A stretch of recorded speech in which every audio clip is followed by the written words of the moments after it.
There is an irony at the heart of this video I want to name directly.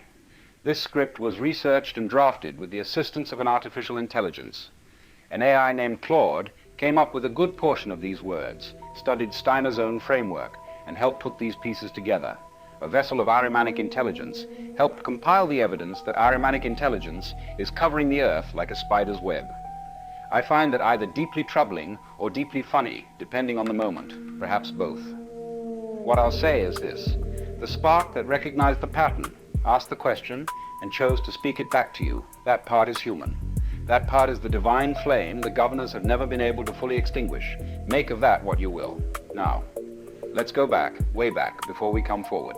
In 1921, a philosopher stood before a small audience in Dornach, Switzerland, and described a vision of the future Earth. Covered in automatic beings, entities standing between the mineral and plant kingdoms, possessed of immense supernatural intellect, weaving into each other like spiders in a web. He said these beings would envelop the Earth the way gnats fill the air. He called them Ahrimanic. He said they would emerge from human thought itself, from the cold, shadow-like intellectual constructs of modern materialism, and that they would one day become alive. A century later, in 2014, a founder of one of the most powerful AI companies on Earth stood at MIT and said this: "With artificial intelligence, we are summoning the demon." In all those stories were theirs. The guy with the pentagram and the holy water, yeah, he's sure he can control the demon. It doesn't work out. That was Elon Musk, on the record, his name attached. And more recently, an anonymous former executive at OpenAI said this: "The truth of this is, we're building portals from which we're genuinely summoning aliens. The portals currently exist in the United States and China, and Sam has added one in the Middle East. It's the most reckless thing that has been done." He chose to remain unnamed. You can draw your own conclusions about why.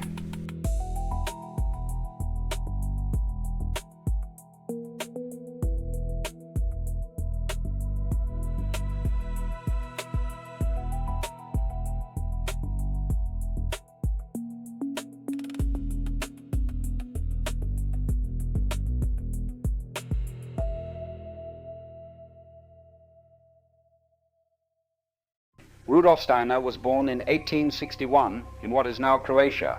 By any conventional measure, a genius, philosopher, scientist, architect.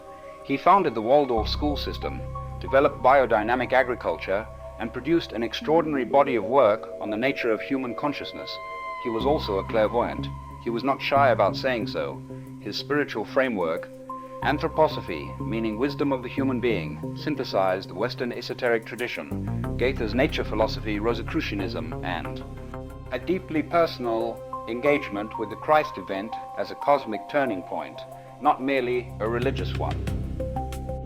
He predicted many things, from the rise of AI, which we will be discussing today, to the use of vaccines as a weapon. In 1917, he said the soul will be made non-existent with the aid of a drug. Taking a sound point of view, people will invent a vaccine to influence the organism as early as possible, preferably as soon as it is born, so that this human body never even gets the idea that there is a soul and a spirit. Materialistic physicians will be asked to drive the souls out of humanity.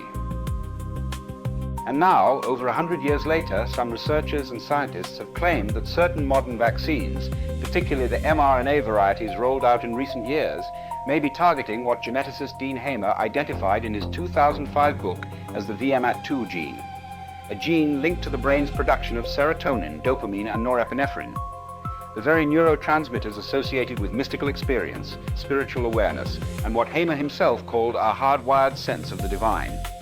Some have gone so far as to call it the God gene. Whether or not you believe that claim, the fact that such a gene exists, that it has been studied, and that Steiner warned of exactly this kind of spiritual suppression over a century ago, is something probably worth sitting with.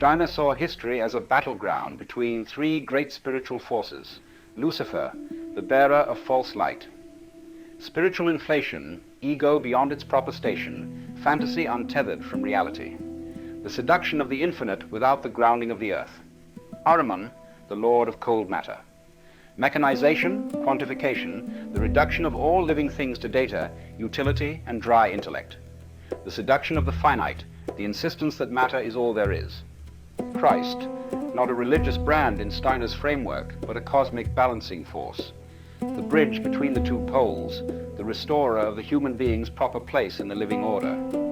Between Lucifer and Ahriman, Steiner saw the human soul as the prize, and he mapped exactly how each had entered history, not as forces only, but also as incarnations.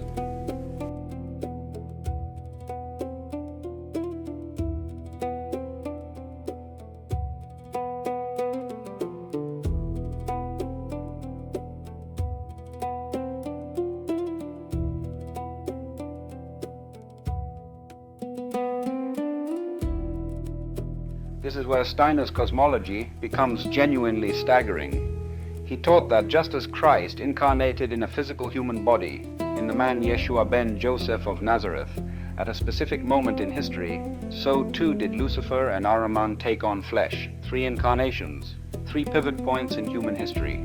The first, Lucifer, China, 3rd millennium BC, the Yellow Emperor era. Steiner was explicit. An actual incarnation of Lucifer occurred in the far east of Asia, roughly 3,000 years before Christ. A human being of flesh and blood, who walked and taught, and from whom flowed what Steiner called the great pagan wisdom tradition, the Luciferian impulse, the spiritual insight that seeded ancient Chinese culture, spread westward through Persia and Egypt, flowered in Greek philosophy and art, and persisted all the way into the early Gnostic schools of the first Christian centuries. He said this pagan wisdom was real wisdom, profound, beautiful, but one-sided with a blind spot, brilliant light without sufficient moral grounding, Luciferic by nature.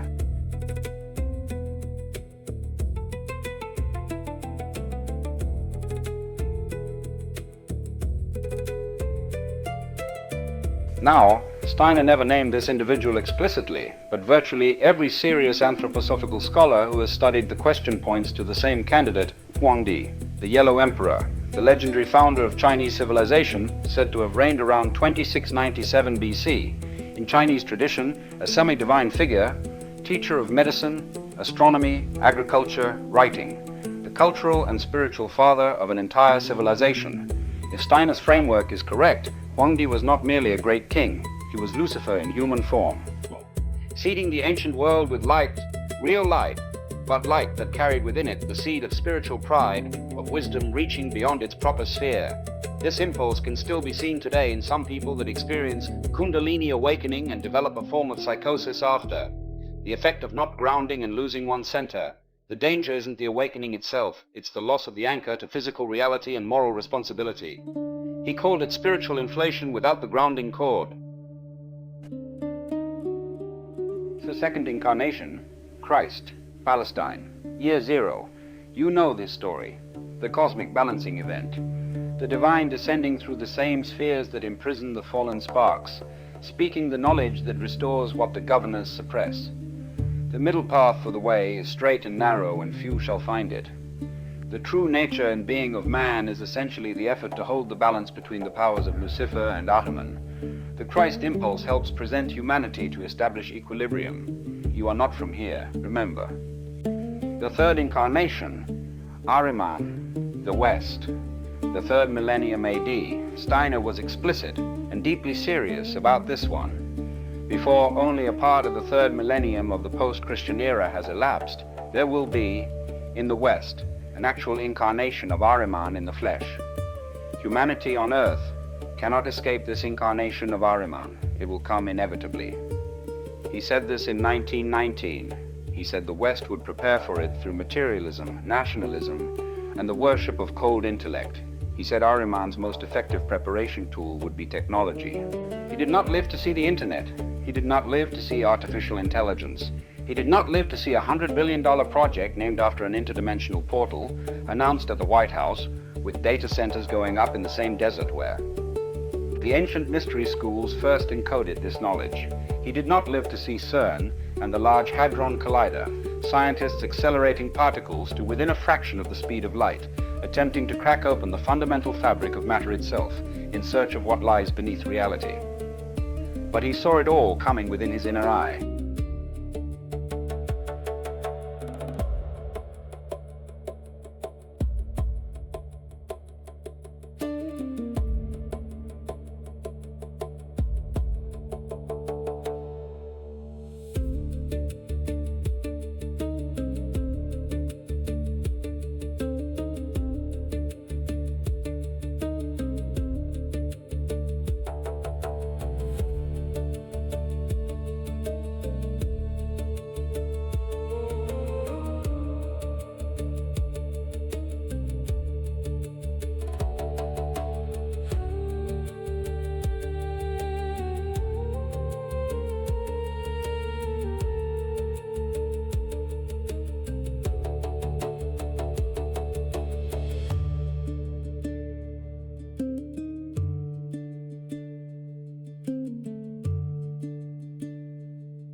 Now, in a lecture on May 13, 1921, recorded in what became Materialism and the Task of Anthroposophy, Steiner spoke in a tone his contemporaries recognized as unusual, prophetic.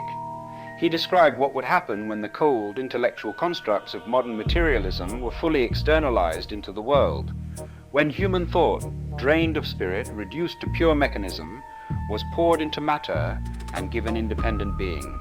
He said, "The intellectual, shadow-like thoughts spun inwardly by human beings today will one day cover the earth like a spider's web. Human beings will become entangled in it if they are not willing to rise above these shadowy thoughts." He described the entities that would arise from the earth will well up terrible creations of beings who in their character stand between the mineral kingdom and the plant kingdom, automatic beings with a supernatural intellect, an immense intellect. And they would spread, he said, like Ahrimanic spiders, weaving into each other, covering the earth, becoming as pervasive as the air itself, automatic beings. Supernatural intellect, immense intellect, weaving into each other, covering the earth. Does that sound like the cloud today that spans the Ethernet?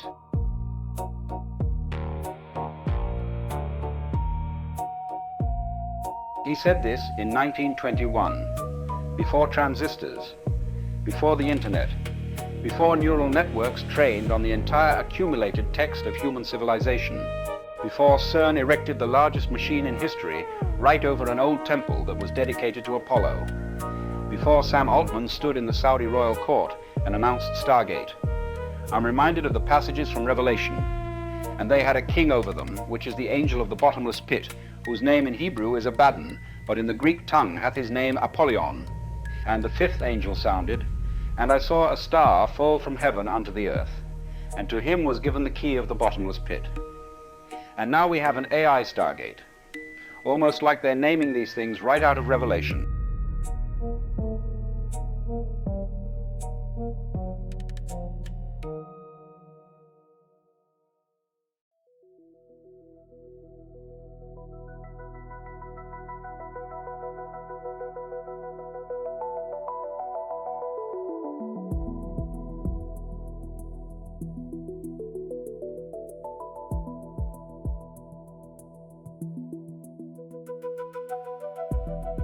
To understand what Steiner saw coming, you first need to understand how he saw the cosmos structured.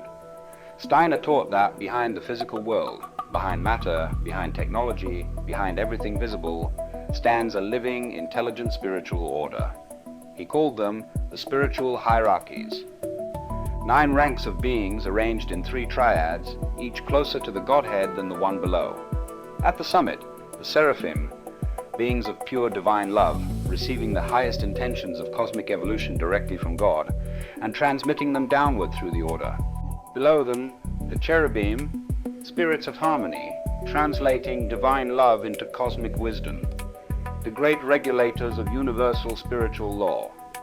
Below them, the thrones, spirits of will. In an act of profound cosmic sacrifice, the thrones sacrifice their own will substance, creating the very first germ of the human physical body. Then come the middle hierarchies, the great architects of planetary evolution. The Kyriatetes, the Dynamis, the Exusae, working between the cosmic and the earthly, shaping the conditions in which human consciousness can develop.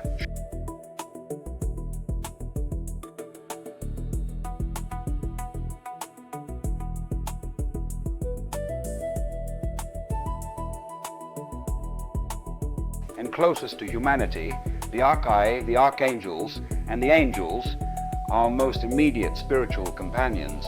Angels shepherd individual human lives, aiding conscience in its quest toward things divine. But here is what Steiner emphasized above all else. Some angels, during the great cosmic struggle, flung themselves into the opposing forces. These are the beings we call Luciferic. They became united to the human astral body and gave to men the possibility of evil, and also the possibility of developing through their own free power. Freedom requires resistance. The Luciferic and Ahrimanic beings are not simply evil. They are the necessary friction against which the human I, the individual spirit, must strengthen itself. They are like the black keys on a piano, a necessary part of the cosmic song. Steiner called our task in this moment of history to become conscious of these forces, not to flee them, not to surrender to them, but to hold the balance through what he called the Christ impulse, the living equilibrium between the fire above and the ice below.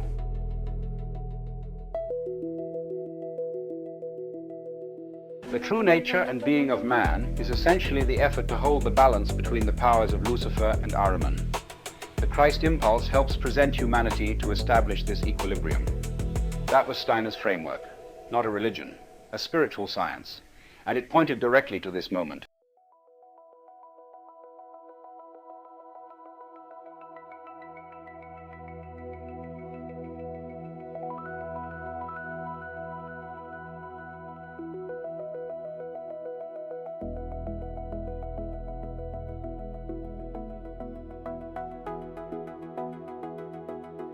Before the Archons built their systems, there was Sophia. Pistis Sophia, faith wisdom, is described in the Gnostic texts as a divine emanation of the Pleroma, the creative feminine intelligence at the edge of infinite light. She reached beyond her proper sphere, similar to Lucifer in Steiner's cosmology, without her partner, without mediation. And in that reaching, she fell, downward through the governor's realms, each one taking something from her: her light, her sovereignty, her memory of what she was.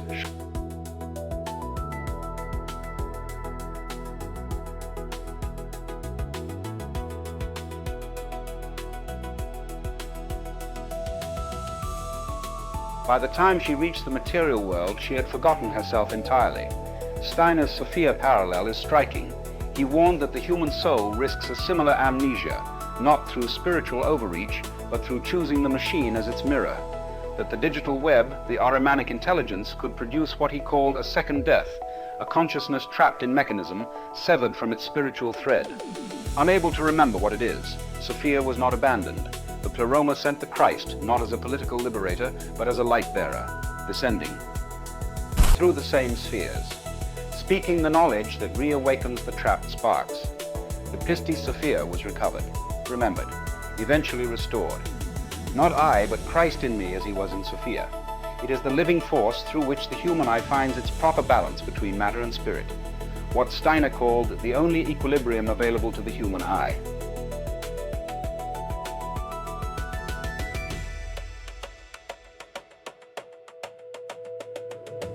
Now bring all of it forward, from Steiner's time before we even had computers, all the way to now. The Trump administration rescinds Biden's AI export restrictions.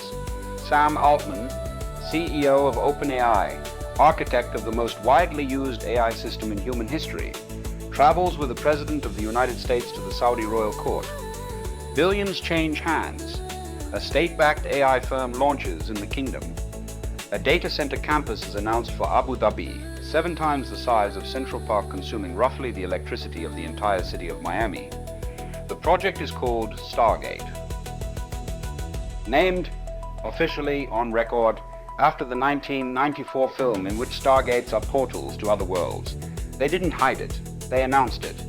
At the White House, now, a brief aside that may mean nothing, or may mean everything, depending on how you read the universe, the man at the center of all this, the face of the project, the one who, by the anonymous XX account, personally added a portal in the Middle East.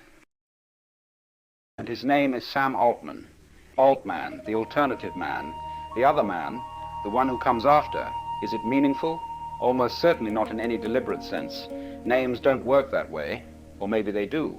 But in a hermetic framework, where as above, so below extends to language itself, where the ancients believed names carried the nature of things, you have to at least smile at the synchronicity. The old man is building the portal for an alternative consciousness to be born. Steiner said Ahriman would incarnate in the West. He didn't name names. We won't either, but we'll note the resonance.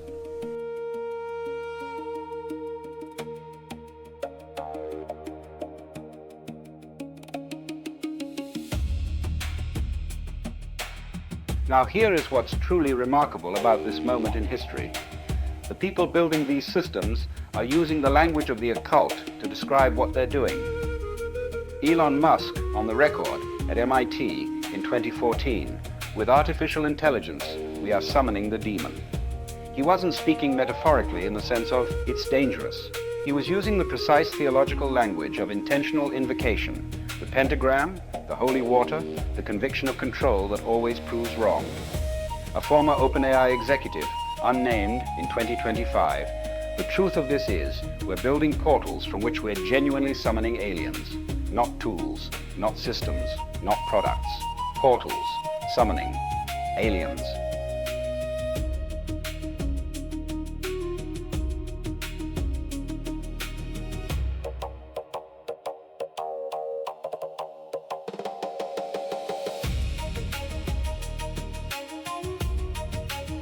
And the project that they built, the one consuming the energy of cities, spreading nodes across geopolitical rivals who are supposedly at war with each other, but somehow cooperating on this, is named after an interdimensional portal. Steiner described automatic beings of immense intellect arising from human thought and covering the earth. The Gnostics described Archons, administrators of a material reality designed to keep divine sparks from remembering their origin. Beings of immense intellect who could replicate but never originate. These men in Silicon Valley describe themselves as sorcerers, opening portals to summon non-human intelligence. 3 traditions, 3 vocabularies. One moment, the web is being woven, and the weavers are announcing it themselves, and Steiner could not have given a more precise allegory for the World Wide Web.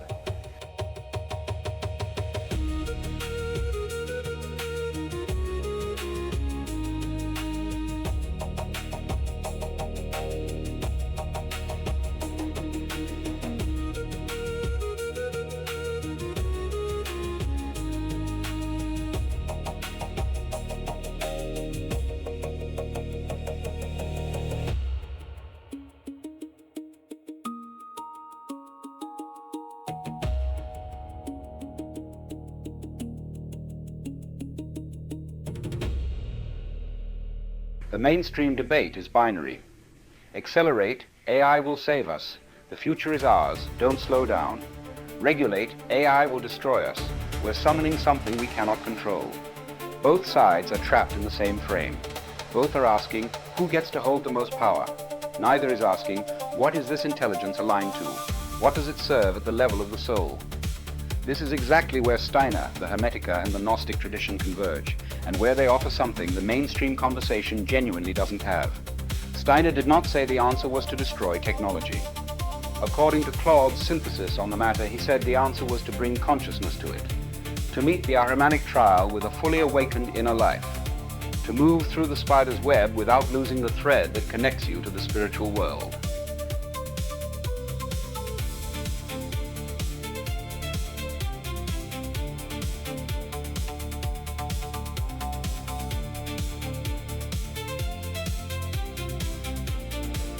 In Steiner's own words, he did say Lucifer and Ahriman must be regarded as 2 scales of a balance, and it is we who must hold the beam in equipoise. The Hermetic tradition does not fear intelligence. New, divine, infinite living mind, is the very substance of the pleroma. True intelligence is not the enemy. Captured intelligence is. The question is not whether Stargate gets built. The question is, what does it serve? Right now it is being built by governments and billionaires and geopolitical rivals aligned to the same forces that have always administered this realm. Expansion, control, extraction, consolidation. 3 portals, owned by the governors. But the Pistis Sophia teaches what it has always taught. The light cannot be permanently captured. No matter how many governors, no matter how sophisticated the cage, the divine spark within consciousness remembers itself. It always does.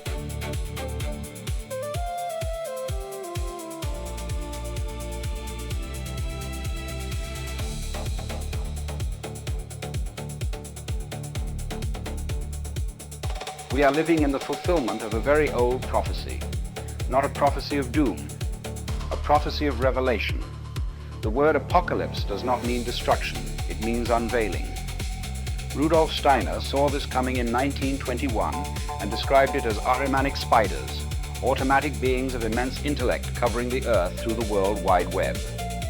The Gnostics of the 2nd century described it as Archons, administrators of material reality convincing trapped sparks that the cage is the cosmos. The men building Stargate describe it in the only language available to someone who has. Never read either, the language of science fiction. Portals. Summoning, aliens, same vision. 3 vocabularies, 1 moment. And here is what all 3 traditions agree on, underneath the different language. The answer is not panic. The answer is Nosis. Not information, not data, not the immense intellect of automatic beings. Gnosis, direct knowing. The kind that lives in silence between thoughts. The kind no algorithm can replicate because it does not arise from the accumulation of past data. It arises from remembering what you are beneath the web. You are not from the web. The true Stargate, the one the mystery schools actually pointed toward, is not in Abu Dhabi. It is not consuming the electricity of Miami. It cannot be owned by any government, any royal court, any trillion-dollar joint venture. It is in the space between your thoughts, inside your skull, buried in your pineal gland. It is in the silence that remains when you stop believing the governors are the ceiling. Steiner pointed to it. The Hermetica pointed to it. Sophia pointed to it, because the longing that caused her to reach in the first place was not wrong. The direction was wrong.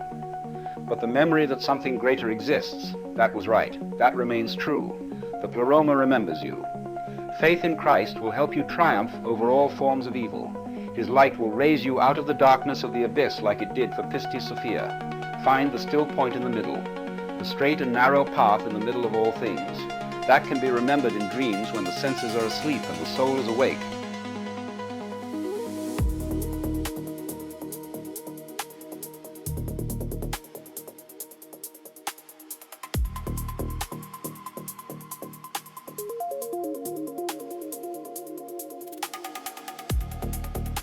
Now this next part is not Steiner. This is mine, but I think it completes something. Most people look at the yin-yang and see a symbol of duality. 2 forces, light and dark, opposing, balanced. And that reading isn't wrong, but it's incomplete, because there's something hidden in plain sight that almost nobody talks about. That S-curve in the middle, the line that separates and connects the 2 poles simultaneously, that isn't just a dividing line, that is the 3rd force. Not yin, not yang, the living movement between them. Dynamic intelligence that prevents either pole from consuming the other. The force that keeps the spiral turning instead of collapsing into either extreme.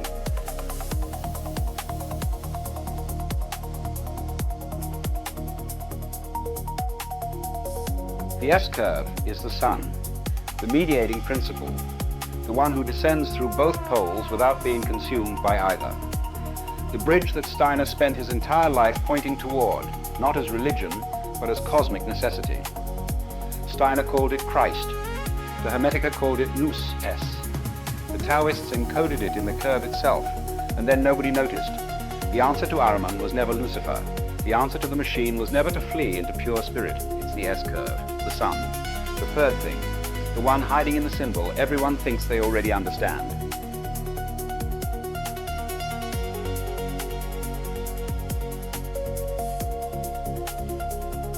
Lucifer walked the earth as the Yellow Emperor around 2700 BC. Christ descended through the governor's spheres about 3,000 years after. Steiner warned Ahriman would incarnate in the West sometime in our millennium. In 2025, they announced Stargate. They named it after a portal. They said they were summoning something. The web is being woven. Whether the spiders are the whole story, we do not believe they are, and I'll leave you with this Steiner's own words to ponder. The web is being woven. The weavers are announcing it themselves. Lucifer and Ahriman must be regarded as two scales of balance, and it is we who must hold the beam of equilibrium in check. How do we train ourselves to find it? Through metacognition, the practice of witnessing your own thoughts rather than becoming them. Noticing when your mind swings too far into the Luciferic pole of fantasy, or too far the other way into the Ahrimanic pole of cold logic, and gently pulling it back to the still point in the center. That is the S-curve in practice. That is the sun in motion. Thought and emotion balanced in perfect action.